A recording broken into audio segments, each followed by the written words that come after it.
What's up guys, Rides here from TechBeast. Flex natin itong ating Nexus skin na naka-install sa Steam Deck. By the way, ito ay original 3M vinyl and powered by Fusion X 3D printing technology. Bano yung 3D printing?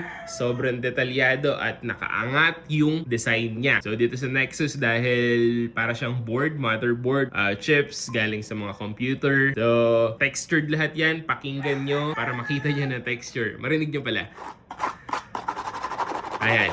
Tapos, scratch resistant rin, hindi madaling masira, napaka-tibay niyan. At syempre, basic lang install yan. Meron tayong tutorial guide. Tapos, pagdating naman sa front, meron siya sa trackpad, meron siya sa joystick, ayan. At meron rin syempre sa kanyang grip. Every detail dito, sulit na sulit ang bayad nyo dahil lahat yan manually created na ating graphic artist para talagang sobrang realistic, hindi blurred, at clear na clear yung design niya. Zoom natin. Ayan, kita nyo.